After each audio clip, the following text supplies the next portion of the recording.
Vídeo 1. Las noticias falsas, fake news, nos acompañan desde siempre. Vídeo 2. Sócrates, Tomás de Aquino y Descartes conversan sobre las noticias falsas. Agradecimientos a Gemini y a de Google por su colaboración en la confección del texto, a Wikipedia Commons y a freepik.es por su aportación gráfica. Los tienes a tu disposición y recuerda que son gratuitos. ¿Qué son las fake news? Imagina que estás leyendo una noticia en Internet y te parece muy sorprendente o divertida. Antes de compartirla con tus amigos, deberías detenerte a pensar. ¿Podría ser una fake news o noticia falsa? Las fake news son noticias inventadas o distorsionadas que se crean para engañar a las personas. Suelen ser muy llamativas y buscan que las compartamos rápidamente, sin que nos demos cuenta de que no son ciertas. ¿Por qué existen las fake news? Para manipular. A veces las personas crean noticias falsas para influir en nuestra opinión sobre algo o alguien, por diversión. Otras veces simplemente lo hacen para bromear o porque les gusta ver cómo reaccionamos. Por dinero. Algunas personas ganan dinero creando y compartiendo noticias falsas. Los sofistas eran como los influencers de la antigua Grecia. Eran maestros que enseñaban a la gente a hablar bien y a convencer a los demás. Imagina que eran los expertos en debates y discusiones de su época. Les enseñaban a la gente a expresarse de manera clara y persuasiva o de modo capaz de convencer, como si fueran grandes oradores. Cobraban por sus clases. A diferencia de otros filósofos, los sofistas cobraban por sus enseñanzas. Discutían, sobre todo. No tenían un tema en particular, hablaban de política, justicia, belleza, de todo. No siempre buscaban la verdad. A veces, más que buscar la verdad, los sofistas estaban interesados en ganar las discusiones. Como ves, las fake news vienen de lejos.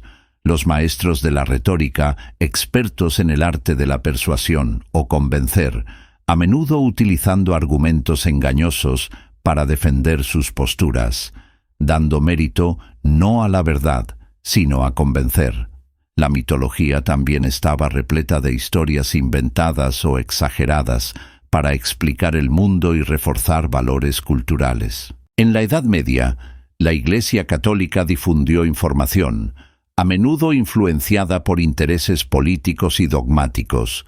Los milagros, las apariciones y las reliquias eran herramientas poderosas para controlar a las masas y legitimar o justificar el poder eclesiástico.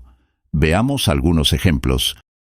Las cruzadas, justificación divina. Las cruzadas, una serie de campañas militares emprendidas por los cristianos occidentales contra los musulmanes, fueron presentadas como una guerra santa ordenada por Dios. Promesas de indulgencia. A quienes participaran en las cruzadas se les prometían indulgencias, es decir, la remisión de los pecados. Esto animó a muchos a unirse a estas campañas, incluso a costa de su propia vida. 2. La Inquisición. Cacería de herejes. La Inquisición fue un tribunal eclesiástico encargado de perseguir y castigar a quienes se desviaban de la doctrina católica. Mitos y leyendas.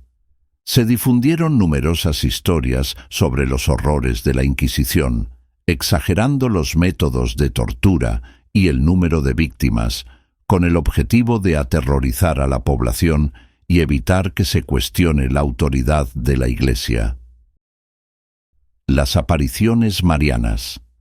Las apariciones de la Virgen María se utilizaron a menudo para reforzar la autoridad de la Iglesia y promover determinadas prácticas religiosas. Al difundir historias de milagros y castigos divinos, la Iglesia infundía miedo en la población, asegurándose así su obediencia. Por otro lado, prometían recompensas en la vida terrenal y en la otra vida, como la curación de enfermedades o la salvación del alma, lo que atraía a los fieles. Al presentar estas creencias como verdades reveladas por Dios, la Iglesia reforzaba su autoridad y consolidaba su posición como única intérprete de la fe. A pesar de estas críticas a la Iglesia Católica, es justo reconocer sus importantes contribuciones al desarrollo de la civilización occidental. Los monjes copistas en los monasterios dedicaron gran parte de su tiempo a copiar manuscritos antiguos, preservando así el conocimiento de la antigüedad clásica. Gracias a ellos, se conservaron obras de filosofía, historia, ciencia y literatura, que de otro modo se habrían perdido. No se había inventado la imprenta en esta época. La Iglesia estableció escuelas y universidades, fomentando el estudio de la teología, la filosofía y las artes liberales. Estas instituciones educativas fueron la base para el desarrollo intelectual de Europa. La Iglesia proporcionó un lugar cultural común para Europa, unificando a diferentes pueblos bajo una misma fe. Esto contribuyó a la formación de una identidad europea. Imagina que Europa es una gran familia. Cada país es como un miembro de esa familia, con sus propias costumbres, tradiciones y personalidad. A pesar de ser diferentes, todos compartimos una historia común, valores similares y un proyecto en común, la Unión Europea, y facilitó el intercambio de ideas y conocimientos. La Iglesia se encargó de atender a los más necesitados, creando hospitales, orfanatos y albergues para los pobres. Los monjes y las monjas dedicaron gran parte de su tiempo a cuidar de los enfermos y a ayudar a los marginados. Desarrollo del derecho.